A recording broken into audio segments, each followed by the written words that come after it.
In 1958, a man found a footprint 16 inches long, pressed into a road that no human had walked. 60 years later, we still don't know what made it.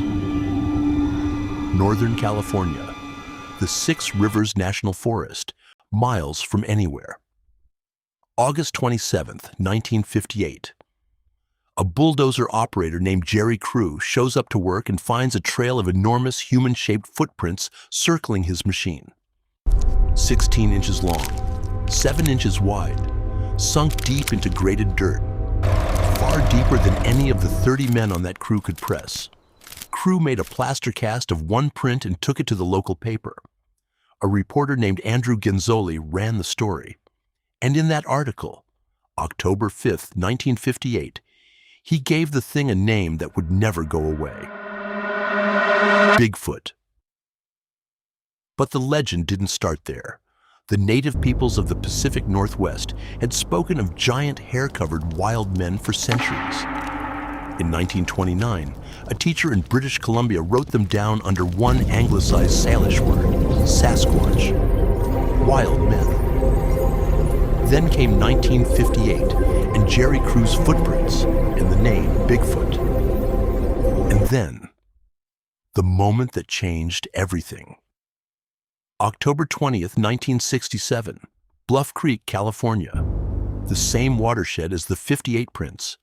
Two men on horseback, Roger Patterson and Bob Gimlin, are riding a creek bed when their horses spook. Easy, boy. Across the sandbar stands a massive, dark, upright figure. Let's get eyes on it. Grab the Patterson camera. Hold the horse. scrambles off Film's his ready. horse, Keep it steady. grabs a rented 16mm camera and starts filming. 59 seconds, 954 frames. The most famous, and most argued over, piece of film in the history of the unexplained. They call it Frame 352. The creature, nicknamed Patty, turns mid-stride and looks straight back over her right shoulder, directly into the lens. And here's what keeps people up at night. For nearly 60 years, that film has been picked apart by scientists, motion experts, film technicians, even Hollywood costume designers, the people who build movie monsters for a living. They've studied the muscle movement under the skin, the way the weight shifts, the arm length, the gait. And no one has ever definitively proven it's a man in a suit. In 2002, a man named Ray Wallace died. Wallace had run the very logging crew at Bluff Creek back in 1958. After his death, his family came forward with a confession. Ray was Bigfoot. They produced a pair of 16-inch carved wooden feet they say he used to stomp those original tracks. To skeptics, the case was closed. Bigfoot was born from a prank. But there's a problem.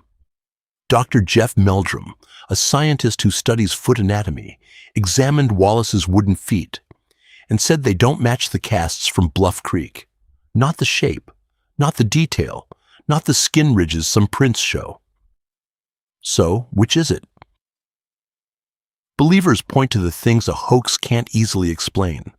Thousands of sightings across every state but Hawaii for over a century. Footprint casts with dermal ridges, skin texture that experts say would be almost impossible to fake in the 1950s. Hair samples, recorded vocalizations, and a film that the best minds in the world still can't break. A wild man could be a costume, but 10,000 reports across 100 years from people who had nothing to gain. Here's the part no one can answer.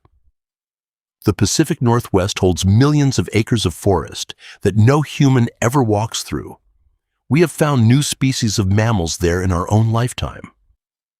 So the question isn't really, is Bigfoot real? The question is, in all that darkness, all that green, all that space we've never set foot in, how would we even know?